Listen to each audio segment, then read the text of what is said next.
أعوذ بالله من الشيطان الرجيم. بسم الله الرحمن الرحيم.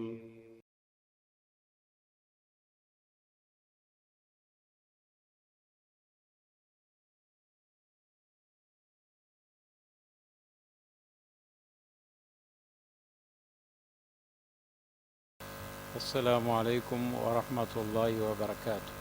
الحمد لله رب العالمين الرحمن الرحيم مالك يوم الدين.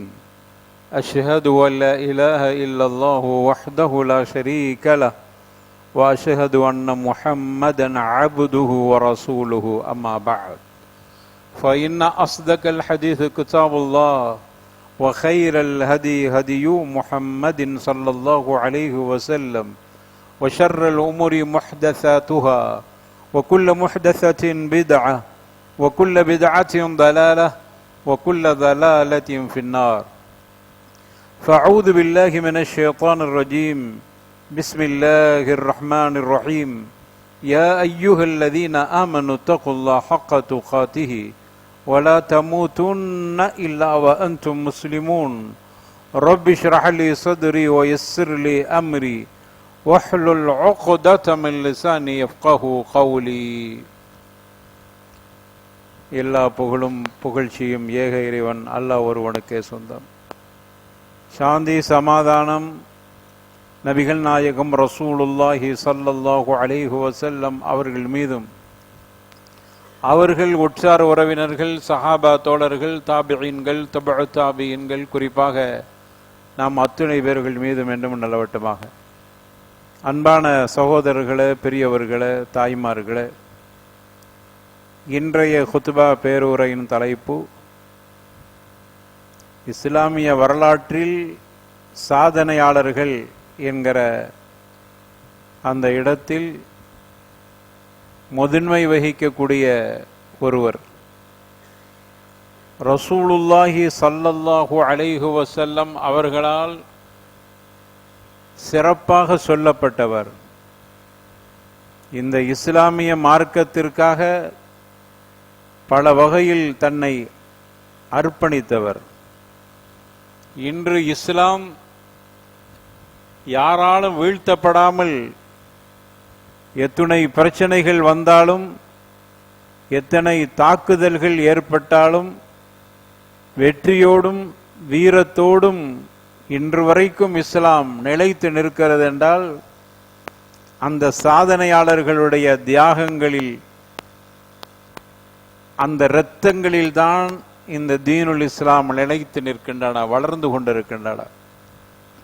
எனவே அப்படிப்பட்ட சாதனையாளர்களில் ஒருவர் தான் சஅத் இப்னு முஆத் ரலியல்லாஹு அன்ஹு வரதா. சஅத் இப்னு முஆத் ரலியல்லாஹு அன்ஹு வரதா அவர்கள் அன்சாரி என்கிற மதீனாவாசியாக இருந்தார். அவர்களுடைய சாதனை கொஞ்ச நஞ்சமல்ல. அவர்கள் இந்த தீனுக்காக வேண்டி தியாகம் செய்தது அது சொல்லி முடிக்காத அளவுக்கு அப்படிப்பட்ட தியாகங்களை செய்திருக்கிறார். அவர்களுடைய தியாகத்தில் நமக்கு பெரும் பாடம் இருக்கிறது. ஆயத்துல் ரசூலுல்லாஹி ஸல்லல்லாஹு அலைஹி வஸல்லம் அவர்கள் சொன்னார்கள், ஆயத்துல் ஈமான் ஹுப்புல் அன்சார் வ ஆயத்துன் நிஃபாக் புக்துல் அன்சார் என்று சொன்னார். ஈமானுடைய அடையாளம் என்ன தெரியுமா? அன்சாரிகளை நேசிப்பது. முனாஃபிகீன்களுடைய அடையாளம் என்ன தெரியுமா? அன்சாரிகள் மீது அன்சாரிகளை வெறுப்பது என்று ரசூலுல்லாஹி ஸல்லல்லாஹு அலைஹி வஸல்லம் அந்த அளவுக்கு சிலாகித்து சொல்லியிருக்கிறார். அந்த வகையில் இவர்கள் அன்சாரியாக இருக்கிறார். இவர்களுடைய தாயார் கப்ஷா பின்த் ராஃபி', இவங்களும் ஒரு சஹாபிய பெண்ணாக இருக்கிறார். ரசூலுல்லாஹி ஸல்லல்லாஹு அலைஹி வஸல்லம் அவர்கள்ட்ட பைஅத் பெற்ற பெண்களில் இவர்களும் ஒருவர். தன்னுடைய மகன் இவர்களுக்கு முன்னால் மரணித்து விட்டார். தன்னுடைய மகனுடைய மரணத்திற்கு பிறகுதான் அந்த தாய் மரணித்தார்கள். எனவே அப்படிப்பட்ட சஅத் இப்னு முஆத் அவர்களுடைய மனைவி ஹிந்த் பின்த் அதீக், இவர்கள் உசைத் இப்னு ஹுதைர் என்கிற சஹாபியினுடைய மாமியாக இருக்கிறார். ஆக இப்படிப்பட்ட வரலாற்று பின்னணியோடு உள்ளடங்கிய அவர்களுடைய குடும்பம், அவர்களுடைய குடும்பம் பெரிய தியாகத்தில் திளைத்த குடும்பமாக இருக்கிறது. சஅதை பற்றி நமக்கு வர்ணிக்கிற பொழுது அவர்களுடைய தோற்றத்தை பற்றி சொல்றாங்க. அத்வலுன்னாஸ் அபியதுன்னாஸ் ஜமீல் ரஜுலுன் ஜமீலுன், அவர் கொஞ்சம் உயரமான மனிதராக இருப்பார், கம்பீரமான மனிதர், வெள்ளுவெளேர்ந்து இருக்கிற ஒரு மனிதர், அழகான மனிதர். அவருடைய தாடியை கூட வர்ணிக்கிறார். அவருடைய தாடி அழகான, அந்த தாடியே அழகாக இருக்கும். இப்படிப்பட்ட ஒரு அழகான தோற்றமுடையவர். இவர்கள் ஜாகிலியா காலத்தில் அந்த கூட்டத்தினர்களுக்கு தலைவராக இருந்தார். இவர்களை பொறுத்தவரையில் மிக சிறந்த மனிதராக இருந்தார். ஜாகிலியா காலத்திலே ஒரு நல்ல மனிதர். இவர்களுடைய நெருங்கிய நண்பர் மக்காவுல இருந்த குறைஷி வம்சத்தை சார்ந்த உமையா என்று சொல்லக்கூடியவன். அவன் பத்ரு போரில் காஃபிராக செத்து போனான். அவர்கள் அப்படி இருந்தும் தனது நண்பருக்காக தன்னுடைய கருத்தை மாற்றிக்கொள்ளவில்லை. அவர்கள் இஸ்லாத்தை ஏற்றுக்கொள்கிற பொழுது 31 வயது இருக்கும். அந்த சந்தர்ப்பத்தில் தான் இஸ்லாத்தை ஏற்றுக்கொண்டார். மதீனாவில் முஸஅப் இப்னு உமைர் ரலியல்லாஹு அன்ஹு வர்லாஹ் அவர்களுடைய பிரச்சாரத்தால் இஸ்லாத்தை ஏற்றுக்கொண்டார். இஸ்லாத்தை ஏற்றுக்கொண்ட பிறகு தன்னுடைய கூட்டத்தினர்களை சந்திக்க போறார். ஒரு தலைவன் என்று சொன்னால் இப்படித்தான் இருக்க வேண்டும். தன்னுடைய கூட்டத்தை போய் சந்திக்க போறாங்க. போய் தன்னை பற்றி கேட்கிறார். எந்த அளவுக்கு ஒரு சிறந்த மனிதராக இருந்திருக்கிறார்கள் பாரு. தன்னை பற்றி கேட்கிறார்கள். கைஃப தஅலமூன அம்ரி ஃபீக்கும், உங்களில் என்னை பற்றியான அறிதல் எப்படி இருக்கிறது? நான் எப்படிப்பட்டவன்? உங்களுக்கு தலைவராக இருக்கிறடே, இஸ்லாத்தை ஏற்றுக்கொண்டார்கள். பெரிய அளவில் யாருக்கும் தெரியாது. இஸ்லாத்தை ஏற்றுக்கொண்டவுடன் அந்த கபீலாவுக்கு தலைவர் மட்டுமல்ல, அந்த பகுதியினுடைய தலைவராகவும் இருந்தார். எனவே அந்த மக்களை எல்லாம் ஒன்று திரட்டி கேட்கிறார்கள். கைஃப தஅலமூன அம்ரி ஃபீக்கும், என்னை பற்றி உங்களுக்கு என்ன மாலூமாத்து தெரியும்? என்னை பற்றி உங்களுக்கு என்ன நீங்க சொல்ல வர்றீங்க என்று கேட்கிறார். தன்னை முஸ்லிம் என்று அறிமுகப்படுத்தாமலே சொன்னாங்க, சய்யிதுனா வ அஃதலுனா, எங்களில் நீங்கள் தலைவர், சிறந்த தலைவர் என்று நாங்கள் ஒப்புக்கொள்கிறோம். அப்படியானால் அடுத்து சொல்றாங்க, ஃபஇன்ன கலமக்கும் அலைய ஹராமுன் வரிஜாலுக்கும் வநிசாஉக்கும் ஹத்தா துமினு பில்லாஹி வ ரசூலிஹி. உங்களிடத்தில் நான் ஒரு விஷயத்தை பதிவு செய்கிறேன். இன்றிலிருந்து உங்களில் யாரிடமும் நான் பேச மாட்டேன். உங்கள் ஆண்களும் சரி, பெண்களாக இருந்தாலும் சரி, உங்கள் யாரிடத்திலும் நான் பேச மாட்டேன். நீங்களும் என்னிடத்தில் பேசக்கூடாது. ஹராம், பேசுவது ஹராம். ஹத்தா துமினு பில்லாஹி வ ரசூலிஹி, அல்லாஹ்வை கொண்டும் ரசூலை கொண்டும் நீங்கள் விசுவாசம் கொண்டாலை தவிர. நீங்க அல்லாஹ்வை பற்றியும் ரசூலை பற்றியும், ரசூலுல்லாஹ் வர்றதுக்கு முன்னாடி நடக்கிறது. ரசூலுல்லாஹ் மதீனாவுக்கு வருகைக்கு முன்னால் முஸஅப் இப்னு உமைர் ரலியல்லாஹு அன்ஹு அவர்கள் தான் தூதராக வந்தார்கள். அவர்கள்ட்ட இஸ்லாத்தை ஏற்றுக்கொண்டவுடன் அவர்கள் ரசூலுல்லாஹ்வை பார்க்காத மனிதர். அப்படின்னா என்னன்னு தெரியாது. ஆனால் இவர்கள் ஒரு சிறந்த தலைவர் என்பது மட்டும் அவர்களுக்கு தெரியும். தன்னுடைய தலைவன் சொன்னால் சரியாக இருக்கும் என்று அவர்கள் நம்பி இருந்தார்கள். அப்படியானால் நீங்கள் என்னோடு பேச வேண்டுமானால் நீங்கள் அல்லாஹ்வை கொண்டும் ரசூலை கொண்டும் விசுவாசம் கொள்ள வேண்டும் என்று சொன்ன உடனே வரலாற்றில் எழுதுறாங்க, வல ரஜுலுன் வல இம்ரஅத்துன் இல்லா அஸ்லமு. அந்த பகுதியில் வசித்த அல்லது அவர்களுக்கு கீழ் ஆளுமையில் கீழ் இருந்த அத்துணை பேர்களும், ஆணாக இருந்தாலும் சரி பெண்ணாக இருந்தாலும் சரி, இந்த வார்த்தையை கேட்ட பிறகு இஸ்லாத்தில் இணையாமல் இல்லை, அத்துணை பேர்களும் முஸ்லீம் ஆயிட்டாங்க. எப்படியான பிரச்சாரம் பாருங்க. இதிலிருந்து நமக்கு என்ன பாடம் என்றால், இந்த அளவுக்கு நாம் இந்த வரலாறை பேசுவதற்கு முன்னால் நம்முடைய பாடம் என்ன, இதிலிருந்து பாடம் என்ன? அவர்களை போன்று தியாகங்கள் செய்ய முடியாவிட்டாலும் ஒரு தாவாவுக்கு தகுதி என்னவென்றால் அவர் நிறைய கற்றிருக்க வேண்டும் என்பது இரண்டாவது தகுதி. முதல் தகுதி ஒரு சிறந்த மனிதனாக இருக்க வேண்டும். சொல்லி என்னவோ அதுதான் அவருடைய செயலாக இருக்க வேண்டும். ஒழுக்கத்தில் சிறந்தவனாக. நிறைய தாயிகள்கிட்ட இன்னைக்கு பிரச்சனையே ஒழுக்க ரீதியான பிரச்சனை, பொருளாதார ரீதியான பிரச்சனை. இப்படிப்பட்டவர்கள் தாயிகளாக வருகிற பொழுது இஸ்லாத்திற்கே கேவலமாக ஆகிவிடுகிறது. இஸ்லாத்தையே தவறாக எண்ணி விடுகிறார். இஸ்லாமியர்களாலே இஸ்லாம் இன்னைக்கு தவறாக புரிந்து கொள்ளப்படுகிறது. இதை நாம் இந்த இடத்தில் உணராமல் இருக்க முடியாது. இஸ்லாமியர்கள் ஒழுங்காக இருந்தால் இஸ்லாத்தை விமர்சிக்கக்கூடியவர்கள் பயப்படுவார்கள். நம்மிடத்திலே ஒழுக்கம் இல்லையே, இஸ்லாமியனாக இருக்கிறான், ஒழுக்கக்கேடானவனாக இருக்கிறான், அந்நிய பெண்ணோடு பேசக்கூடாது என்கிற பொழுது அந்த பெண்ணை தொட்டு பேசுகிற அளவுக்கு மாறிவிடுகிறான். பெட்ட தாழி. ஒழுக்கத்தோடு இருக்க வேண்டியவன் ஒழுக்கங்களை மீறுகிற பொழுது அந்த தாவாவுக்கு எந்த பயனும் இல்லை, எந்த ஃபாயிதாவும் இல்லை.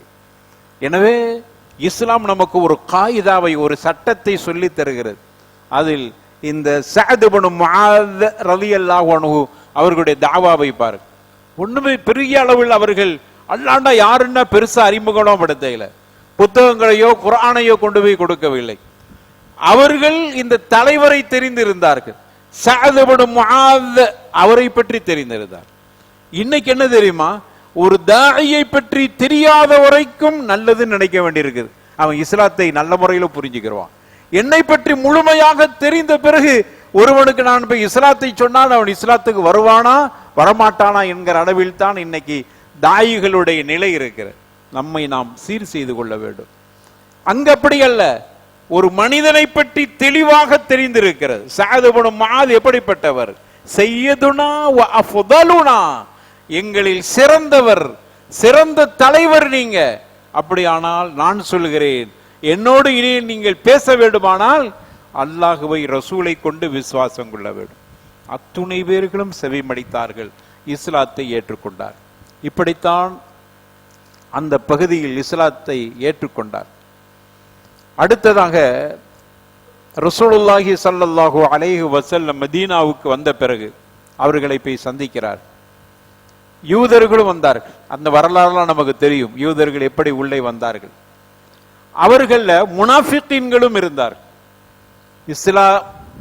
இஸ்லாம் வெளியில் காட்டிக் கொள்வார்கள், ஆனால் அவர்களுடைய உள்ளத்தில் இஸ்லாம் இருக்காது. இப்படிப்பட்ட முனாஃபிகீன்களும் இருந்தார். ரசூலுல்லாஹ்விடத்தில் தன்னை முஸ்லிம் என்று காட்டிக் கொண்டிருந்தார்கள், பெயர் தாங்கிகள். அவர்கள் அப்படி ரசூலுல்லாஹ்ட்ட காட்டுகிற பொழுது ரசூலுல்லாவை அழைக்கிற நேரத்தில் என்ன இங்க பாருங்களேன் அப்படின்னு ரசூலுல்லாவை பார்த்து சொல்றதுக்கு அரபியில பல வார்த்தைகள் இருக்குது. அதுல ஒரு வார்த்தை ராயினா அல்லது அரினி என்று சொல்வார். என்ன பாருங்களேன் அப்படின்னு சொல்றது, கொஞ்சம் பாருங்களேன் அப்படின்னு சொல்றதுக்கு இந்த வார்த்தையை பயன்படுத்தினார்கள் முனாஃபிகீன்கள். இரட்டை அர்த்தம் வரக்கூடிய வார்த்தைகளை பயன்படுத்துவார். அது இரண்டு வகையான அர்த்தம். ஒன்னு பாருங்கள் என்கிற அர்த்தமும் இருக்கிறது, அதை தாண்டி அதற்கு வேறு அர்த்தமும் இருக்கிறது. ஒரு குச்சையாக சொல்ற வார்த்தை அரினி சம்அக வஸ்மா கைர முஸ்மி என்கிற அர்த்தம். அது நீங்க என்ன பாருங்க, நீங்க நான் சொல்றத கேட்டாலும் சரி கேட்காம செவிடனா போயிருங்க அப்படின்னு சொல்கிற இத்துணை ஒரு சாபமிடுற மாதிரியான ஒரு வார்த்தை. இவ்வளவு வார்த்தையும் சேர்த்து அடங்கிய ஒரு வார்த்தை தான் ராயினா. அதை அரினி சம்அக வஸ்மா கைர முஸ்மா முஸ்மி என்று அதை சொல்லுகிற அளவுக்கு உண்டான வார்த்தை. இப்படி சொல்லுகிற பொழுது இவர்களுக்கு ரொம்ப கடுமையான, ஏன்னா இவர்கள் அங்கிருந்த யூதர்களுடைய மொழியையும் தெரிந்திருந்தார். யூதர்கள் தான் இப்படி பயன்படுத்துவார். உடனே அவங்க கவலைப்படுறாங்க, இது தப்பான வார்த்தை அல்லவாடு. ஆனா ரசூலுல்லாஹ் மக்காவாசிகளுக்கு இந்த மொழி புரியாது, மதீனாவாசிகள் பேசிக் கொண்டிருந்தார். உடனே அல்லாஹ் ஒரு வசனத்தை இறக்கிறார், யா அய்யுஹல்லதீன ஆமனூ லா தகூலு ராயினா வகூலு உன்லுர் உன்லுர்னா, என்ன பாருங்க, என்ன கவனிங்க அப்படிங்கிற வார்த்தையை சொல்லுங்க. ஒஸ்மஉ, காது தாழ்த்தி கேளுங்கள், கண்ணியமான வார்த்தை. இப்படி சொல்லுங்க, லா தகூலு ராயினா, இனிமே ராயினா என்கிற வார்த்தையை பயன்படுத்தக்கூடாது என்று அல்லாஹ் வசனத்தை இறக்கி விட்டான்.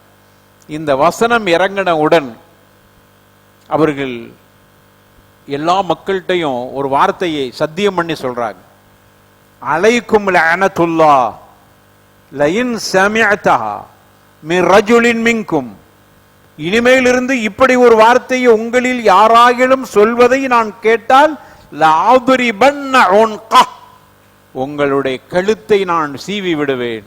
வாளை தூக்கிட்டாங்க. இனிமே இந்த வார்த்தையை யாரும் பேசக்கூடாது. அதனால் அவர்களுடைய பகைவர்கள் அங்கு ஒரு பெரும் கூட்டம் உருவாகி கொண்டிருக்க, ஒரு நல்ல மனிதர், அவரை ஏற்றுக்கொள்கிற ஒரு கூட்டம், அவர் சரியாக இருக்கிறது என்கிற ஒரு நிலை வருகிற பொழுது பகமை ஒரு பக்கம் கூடிக்கொண்டுதான் இருக்கும். அப்படி பகமை கூடிக்கொண்டிருக்கிறது. ஏனென்றால் இந்த வார்த்தையால் மற்றவர்கள் பகைத்து கொண்டார். அதை பற்றியெல்லாம் கவலைப்படவில்லை. அவர்கள் அந்த அளவுக்கு ரசூலுல்லாஹ் மீது மஹப்பத் வைத்தவர்களாக இருந்தார். பத்ர் போருக்கு செல்கிறார் ரசூலுல்லாஹி ஸல்லல்லாஹு அலைஹி வஸல்லம். பத்ர் போருக்கு செல்கிற பொழுது முஷ்ரிக்குகளுடைய எண்ணிக்கையை பார்த்த பிறகு அங்கு ஒரு அவசர ஆலோசனை நடைபெறுகிறது. அங்கு அபூபக்கரும் இருக்கிறார், உமரும் இருக்கிறார் ரலியல்லாஹு அன்ஹுமா வரதாஹுமா. அதே மாதிரி சஅத் இப்னு முஆத் அன்சாரிகள்ல அவர்களும் இருக்கிறார். அங்கு நடக்கிற அவசர கூட்டத்தில் எப்படி நாம் எதிர்கொள்வது?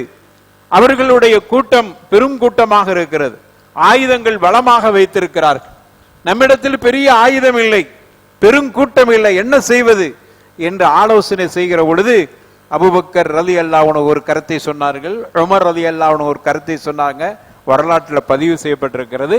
சஅத் இப்னு முஆத் அவர்கள் ஒரு கருத்தை பதிவு செய்றாங்க, வல்லதி அக்ரமக வ அன்ஸல அலைக்கல் கிதாப். ஒரு குத்பாவை அங்கு செய்றாங்க, ஒரு சின்ன சொற்பொழிவை நடத்தி விட்டார். ரசூலுல்லாஹ் இடத்தில் அவர்கள் சொல்றாங்க, அல்லாஹ் மீது ஆணையாக அல்லாஹ் உங்களை கண்ணியப்படுத்தி இருக்கிறான், உங்களுக்கு வேதத்தை அல்லாஹ் அருள் இருக்கிறான். எனவே அப்படி அருளப்பட்ட வேதமும் ஒரு கண்ணியமான மனிதராகவும் எங்களுக்கு தூதராகவும் இருக்கிற நீங்கள் எங்களை கடலுக்குள் அழைத்து சென்று நடுகடலிலே மூழ்கி விடுவதாக இருந்தாலும் அதற்கும் நாங்கள் தயாராக இருக்கிறோம். நெருப்பு குண்டத்தை காமித்து அதிலே குதித்து விடுங்கள் என்று சொன்னாலும் அதற்கும் நாங்கள் தயாராக இருக்கிறோம். காரணம், நீங்கள் உண்மையான மனிதர், நீங்க சிறந்த மனிதர், உங்களுக்கு வேதம் கொடுக்கப்பட்டிருக்கிறது, உங்களுடைய சொல்லை நாங்கள் அந்த அளவுக்கு முற்றிலும் கேட்கக்கூடியவர்களாக இருக்கிறோம். அப்படியே வரிசையா அடிக்கிட்டே போறார். அடுத்து ஒரு வார்த்தை சொன்னாங்க, வலா நகூனு கல்லதீன காலு லிமூஸா மின் பனி இஸ்ராயீல். பனு இஸ்ரவேலர்கள் மூசா அலைஹிஸ்ஸலாத்து வஸ்ஸலாம் அவர்களை பார்த்து சொன்னார்களே, அது போன்று சொல்லக்கூடியவர்கள் நாங்க இருக்க மாட்டோம். என்ன சொன்னாங்க? ஃபத்ஹப் அன்த ரப்புக ஃபகாத்திலா இன்னா ஹாஹுனா காயிதூன் என்று சொன்னார். போங்கள, போருக்குன்னு கூப்பிட்டுட்டு போகும்போது மூசா அலைஹிஸ்ஸலாத்து வஸ்ஸலாம் அவர்களை பார்த்து சொன்னார்கள் அந்த பனு இஸ்ரவேலர்கள், மூசாவை நீங்களும் உங்களுடைய இறைவனும் போய் நீங்க சண்டை போடுங்கள் விரோதிகளோடு. இன்னா ஹாஹுனா காயிதூன், நாங்க இங்க உட்கார்ந்துக்கிறோம், அதை கண்காணித்துக் கொண்டிருக்கிறோம், நீங்க போய் போராடுங்க என்று சொன்னார்கள். அது மாதிரி நாங்க சொல்ல மாட்டோம். வலக்கின் எதுகப் அன்த ரப்புக ஃபகாத்திலா, நீங்களும் உங்களுடைய ரப்பும் போய் போராடுங்க. இன்னா மஅகுமா முத்தபிஊன், நாங்களும் உங்களோடு வந்து போராடுவோம். ரொம்ப ஒரு அந்த வார்த்தை ரசூலுல்லாஹி ஸல்லல்லாஹு அலைஹி வஸல்லம் அவர்களுக்கு அந்த அளவுக்கு தைரியம் மூட்டியது. ரசூலுல்லாஹி ஸல்லல்லாஹு அலைஹி வஸல்லம் அவர்களுக்கு அந்த அளவுக்கு உற்சாகத்தை கொடுத்தது. நீங்களும் அல்லாஹ்வும் போராடுங்கள், நாங்களும் உங்களோடு வர தயாராக இருக்கிறோம். ஆனா மூசாவுடைய கௌம் சொன்னதை போன்று நாங்கள் சொல்ல மாட்டோம் என்று ரசூலுல்லாஹ்வுக்கு ஊக்கப்படுத்தினார். பத்ர் போர்க்களத்தில் அல்லாஹ் வெற்றியை கொடுத்தார். அதற்கு பிறகு ஹந்தக் போரிலையும் கலந்து கொண்டார். ஹந்தக் போர்க்களத்திலே அவர்களுக்கு காலிலே அம்பு பாய்ந்து காயம் ஏற்பட்டது. அந்த காயத்திலே அவர்கள் ஓய்வெடுத்துக் கொண்டிருந்தார். அதுவும் கூட ரசூலுல்லாஹி ஸல்லல்லாஹு அலைஹி வஸல்லம் பள்ளிவாசலிலே அவருக்கு ஒரு இடம் கொடுத்து ஓய்வெடுக்க சொன்னார். நீங்க பள்ளிவாசலை பற்றி நிறைய பேருக்கு புரிதல் குறைவாக இருக்கிறது. தொழுகை வரக்கூடியவர்கள் எப்படி வேண்டுமானாலும் இருப்பார்கள், சகித்துக் கொள்ளக்கூடியவர்களாகத்தான் நாம் இருக்க வேண்டும். அவர்கள் எப்படி வேண்டுமானாலும் இருக்கலாம். பள்ளிவாசலுக்கு வரக்கூடியவர் அவர்கள் அசுத்த குறைவாக இருந்தாலும் அவர்களை விரட்டி விடக்கூடாது. அவர்கள் நசீஹத்து பண்ணி அதை களைவதற்கு முயற்சி செய்ய வேண்டும். அவர்களை விரட்டி விடக்கூடாது. பள்ளிவாசல் மறந்து விடக்கூடாது. நம்முடைய பிள்ளைகள் எல்லாம் இந்த பள்ளிவாசலுக்கு வந்து போக வேண்டும், விரட்டி விடப்படக்கூடியதாக இருக்கக்கூடாது. ரசூலுல்லாஹி ஸல்லல்லாஹு அலைஹி வஸல்லம் ரத்தம் சொட்டுகிற ஒரு நிலையில் இருக்கிற காயப்பட்ட மனிதரை பள்ளிவாசலிலேயே அவர்கள் ஓய்வெடுப்பதற்கு அனுமதி கொடுத்தார்.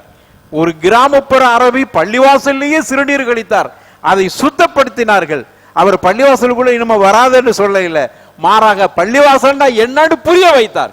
அப்படித்தான் செய்யணும். நம்மகிட்ட உள்ள கோளார், சின்ன பிள்ளைகள் ஏதாவது செஞ்சுட்டா தொழுக வரக்கூடிய முதல்ல நீ தொழுகிறதுக்கு முன்னாடி இந்த அதவை படிச்சுட்டு பள்ளிவாசலுக்குள்ள வா. தொழுகிறதுக்கு முன்னாடி நீ பள்ளிவாசலுக்குள்ள அதவை படித்து விட்டு வா. அடுத்தவனை விரட்டுவதற்கு இது பைத்துல்லா, உன்னுடைய வீடு இல்ல. நிறைய பேருக்கு தெரியல, அவங்க வீடு நினைச்சுக்கிட்டாங்க. இல்லங்க, பைத்துல்லா. உங்க வீட்டுல வந்து ஏதாவது அசுத்தப்படுத்தல, நீ விரட்டு, உன்னுடைய விருப்பம் அது, அதுக்குள் நாங்க தலையிட முடியாது. ஆனா பைத்துல்லால் அப்படி அல்ல. அப்படி ஏதாவது குறைபாடு இருந்தால் அவர்களுக்கு நசீஹத்து செய்யும். இதைத்தான் கண்மணி நாயகம் நமக்கு கற்று தந்திருக்கிறாங்க. பள்ளிவாசல் எப்படித்தான் இருக்க வேண்டும். மஸ்ஜித் நபவிக்கே எப்படி, கஅபத்துல்லாவுக்கே எப்படி என்றால் அந்த பள்ளிகளை விட சிறந்த பள்ளியாகி விடுமா? அதுதான் உயர்ந்த பள்ளி. அந்த பள்ளிக்கு நிகர் எந்த பள்ளியும் இல்லை. எனவே பள்ளிவாசலை பற்றி தொழுக வரக்கூடியவங்க சரியாக புரிந்து கொள்ள வேண்டும் என்பதையும் இந்த இடத்தில் புரிந்து கொள்ள வேண்டும். அப்ப சஅத் ரலியல்லாஹு அன்ஹு அவர்கள் காயப்பட்டு ரத்தம் சொட்டுகிறது, பள்ளிவாசலே இடம் கொடுத்தார். அங்கேயே அவர்கள் ஓய்வெடுக்கட்டும் என்று சொன்னார். அப்படி ஓய்வெடுத்துக் கொண்டிருக்கிற பொழுதுதான் பனு குறைலாவோடு போர் ஹிஜ்ரி 5ஆம் ஆண்டு அந்த முற்றுகைக்கு போறாங்க. ஏனென்றால் ஹந்தக் போர் முடிந்த உடனே போர் முடிந்து விட்டது என்று நினைக்கிற பொழுது எல்லாத்தையும் சமாளிச்சிட்டோம். இப்ப பிரச்சனையே என்னவென்றால் உள்ளுக்குள் இருக்கிற இந்த நம்மளோடு ஒப்பந்தம் போட்டுக் கொண்ட யூதர்கள் தான் பிரச்சனையா இருக்கிறார். எனவே யூதர்களுக்கு ஒரு அச்சத்தை கொடுத்தால்தான் இனிமேல் சரியாக இருப்பார் என்கிற முடிவுக்கு ரசூலுல்லாஹி ஸல்லல்லாஹு அலைஹி வஸல்லம் அவர்கள் வருகிறார். எனவே பனு குறைலாக்கள் வசிக்கிற அந்த ஒரு பெரிய கோட்டையை முற்றுகையிட வேண்டும் என்கிற முடிவுக்கு வந்து விட்டார்கள். அல்லாஹ்வுடைய கட்டளை வர்றாங்க, முற்றுகையிட்டார்கள். முற்றுகை கூடுதல் நேரங்கள் ஆக ஆக அவர்கள் சரணடைவதற்கு வந்தார்கள். அந்த வரலாறு நீண்ட வரலாறு, அதற்கு சில நிபந்தனைகள்லாம் கொடுத்தார்கள், அதை சொல்வதற்கு நேரமில்லை. எனவே சரணடைந்து விட்டார். ஆண்களும் பெண்களும் பிள்ளைகளும் அந்த பனு குறைலாவுடைய கோட்டைக்குள் இருந்து வெளியில் வருகிறார். இப்பொழுது அவர்களுக்கு என்ன தீர்ப்பு சொல்ல வேண்டும்? ரசூலுல்லாஹி ஸல்லல்லாஹு அலைஹி வஸல்லம் சொன்னாங்க, நான் தீர்ப்பு சொல்ல இல்ல, உங்களில் யாராகிலும் விருப்பப்படுகிறவர் தீர்ப்பு சொல்லட்டும். அப்படியானால் சஅத் இப்னு முஆத் தீர்ப்பு சொல்லட்டுமான்னு கேட்டாங்க.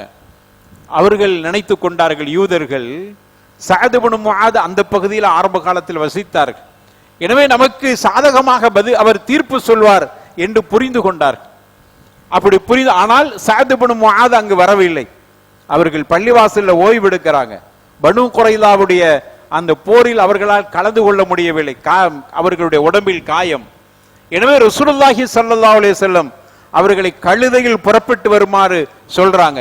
நீங்க எப்படியா வந்தாகணும், பனு குறைலாக்களுக்கு தீர்ப்பு சொல்ல வேண்டியிருக்கிறது, உங்களுடைய தீர்ப்பை ஏற்றுக்கொள்வார். அவர்கள் புறப்பட்டு வருகிற பொழுது யூதர்கள் அவர்களை சந்தித்து, நீங்க நமக்கு சாதகமாக சொல்லுங்கள், நம்முடைய பழக்க வழக்கங்கள் என்ன என்பதெல்லாம் அங்கு சொல்றாங்க. இதுலயும் நமக்கு பாடம் இருக்கிறது. அறிந்தவர் தெரிந்தவர் என்று சொல்லுகிற பொழுது நீதம் செய்யக்கூடியவர்கள், நல்ல தீர்ப்பு சொல்லக்கூடியவர்கள் அநீதமாக தீர்ப்பு சொல்வதை பார்க்கிறோம். தனக்கு தெரிந்தவர் என்றால் அவர்களுக்கு சாதகமாக சொல்கிற அளவுக்கு, நமக்கு தெரிஞ்சாலும் நம்மால் என்கிற ஒரு அளவில் அங்கு நியாயங்கள் பார்ப்பது இல்லை.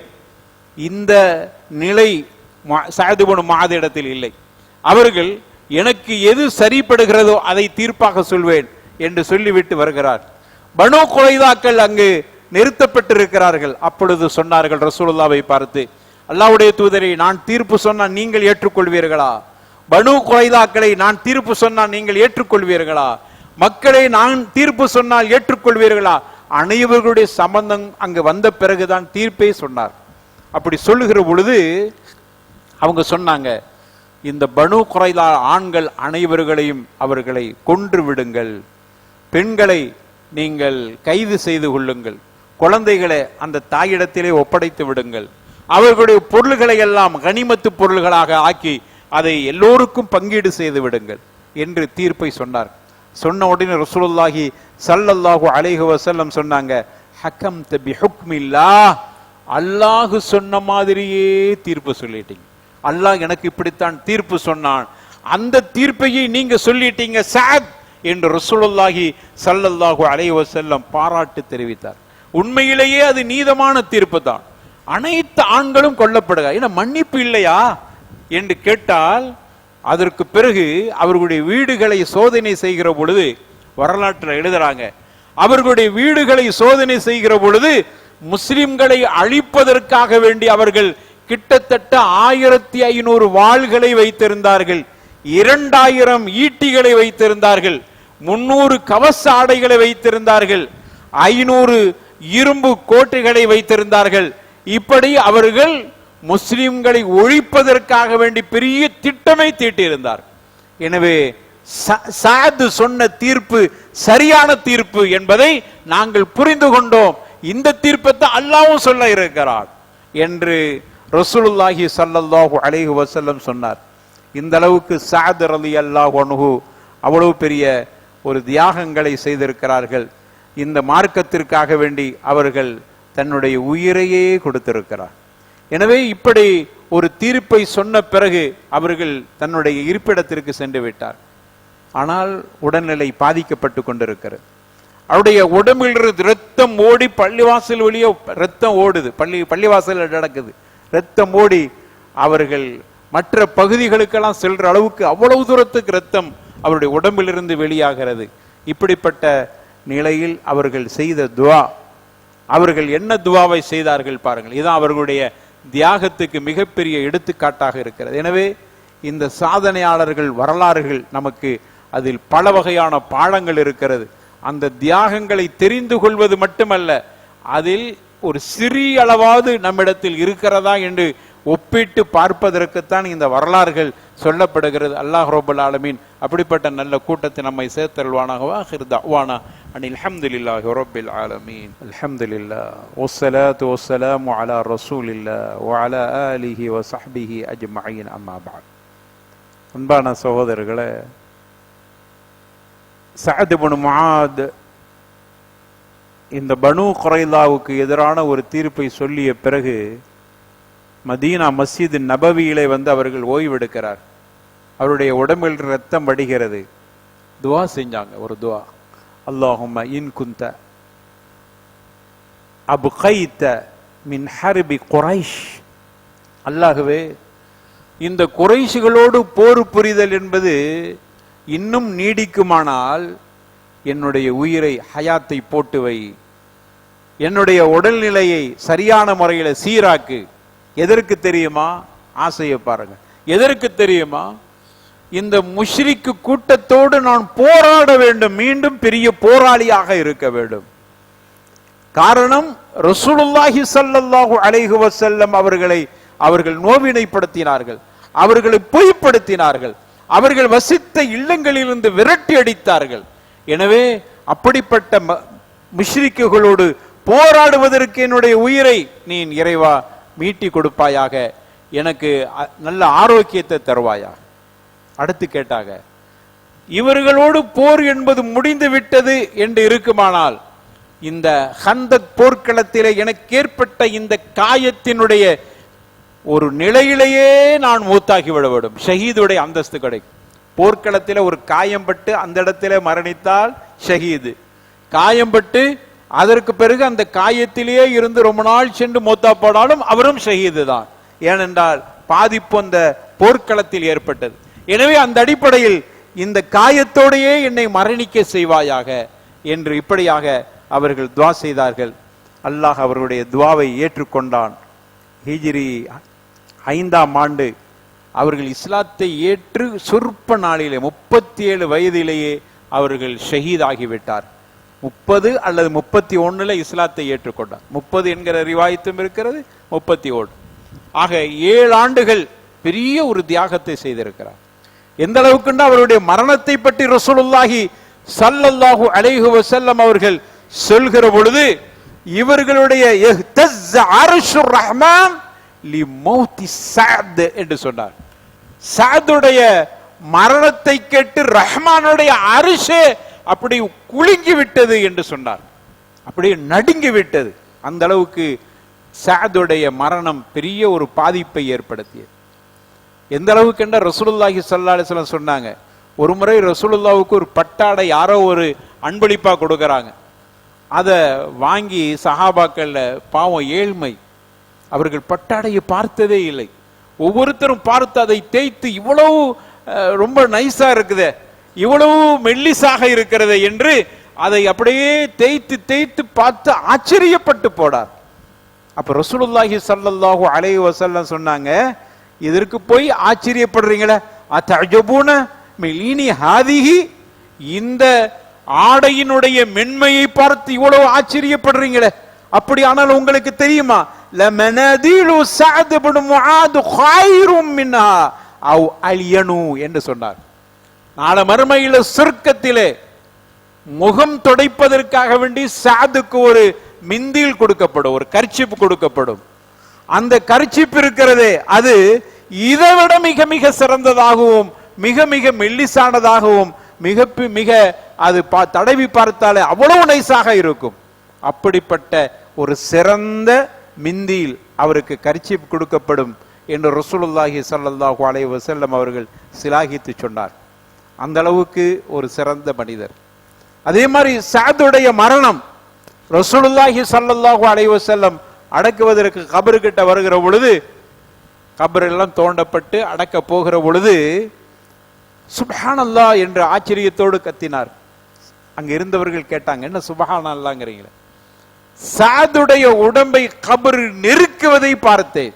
அவருடைய வலது பக்கத்தில் விழாம் இடது பக்கமும், இடது பக்கத்தினுடைய விழா பகுதி வலது பக்கமும் அப்படி நெருக்கப்பட்டு அங்குமிங்கும் வந்து திரும்ப அது சரி செய்யப்பட்டு விட்டது. இதை நான் பார்த்தேன் என்று சொல்லிட்டு ரசூலுல்லாஹி ஸல்லல்லாஹு அலைஹி வஸல்லம் ஆயிஷாவை பார்த்து சொன்னாங்க, யா ஆயிஷா தஅவ்விதி பில்லாஹி மின் அஸாபில் கப்ர், கபருடைய வேதனையில் இருந்து அல்லாஹ் கிட்ட பாதுகாப்பு தேடிக் கொள்ளுங்கள். ஆயிஷாவுக்கு மட்டுமே, எல்லாத்துக்கும் சேர்த்துதான். ஃபஇன்னஹு லவ் நஜா மின்ஹா அஹதன், உங்கள யாருக்காவது கபருடைய வேதனையிலிருந்து அவர் பாதுகாக்கப்படுவார் என்று இருக்குமானால் அதற்கு முழு தகுதி சஅத் இப்னு முஆத் தான். ஆனால் அந்த சஅதை கூட கபர் விட்டு வைக்கவில்லை, நெருக்கி விட்டு விட்டது. எனவே இந்த அளவுக்கு ஒரு பாதிப்பு இருக்கிறது என்பதை சுட்டி காட்டினார். அது நமக்கு பாடமாக இருக்கட்டும். ஆனால் எந்த அளவுக்கு சிறந்த மனிதர் தெரியுமா? கிட்டத்தட்ட 70,000 மலக்குகள் அவருடைய ஜனாசாவில் கலந்து கொண்டார்கள். முஷ்ரிக்கு சொன்னாங்க, என்ன ஜனாசா ரொம்ப லேசா இருக்குது, வெயிட்டே இல்லையே என்று தூக்கிட்டு வரும்போது சொல்லும்போது முனாஃபிகீன்கள் சொன்னார்கள். அப்படி தூக்கிட்டு வருகிற பொழுது இப்படியே பேசிக்கிறாங்க. இவரு ஹிஜ்ரி 5ஆம் ஆண்டு ஹயாத்தா இருக்கும் போது பனு குரைலாக்கு எதிராக தீர்ப்பு சொன்னதுனால் அல்லாஹ் இவருடைய ஜனாசாவை லேசாக்கிட்டான் போல தெரியுது. லேசாக்கிட்டான்னா ஒண்ணுமே இல்லை, எல்லாம் சதையெல்லாம் எடுத்து அதை ஒரு சும்மா ஜடமாக்கி விட்டான். அதனால தான் நைஸா இருக்குது. ரசூலுல்லாஹ்வுடைய காதுல விழுந்தவனே சொன்னாங்க, இல்லை நீங்க சொல்வது தவறு, சஅதுடைய ஜனாசா கணம் இல்லாமல் இருப்பதற்கு காரணம் 70,000 மலக்குகள் கலந்து கொண்டார்கள். மலக்குகள் அவருடைய ஜனாசாவை போட்டி போட்டு தூக்குவதை நான் பார்க்கிறேன், அதனால தான் உங்களுக்கு லேசா இருக்குது என்று ரசூலுல்லாஹி ஸல்லல்லாஹு அலைஹி வஸல்லம் முனாஃபிக்குடைய மூக்கறுக்கிற மாதிரியான அந்த செய்தி அந்த நேரத்தில் எடுத்து சொன்னார். இந்த அளவுக்கு சிறப்புகள் இருந்தாலும் கூட கபருடைய வேதனை யாரையும் விட்டு வைக்காது என்பது நமக்கு பாடமாக இருக்கு. எனவே இவைகளை புரிந்து நம்முடைய வாழ்க்கையில் நாமும் சாதனையாளர்களாக மாறுவது மட்டுமல்லாமல் நாளை மறுமையில் அல்லாஹ்விடத்தில் சிறந்த அடியார்களாக இருப்பதற்கு அல்லாஹ் தௌஃபீக் செய்வானாக. வாஹிர் தஅவானா அனில் ஹம்துலில்லாஹி ரப்பில் ஆலமீன் வலதிக்ருல்லாஹி அக்பர் வல்லாஹு யஅலமு.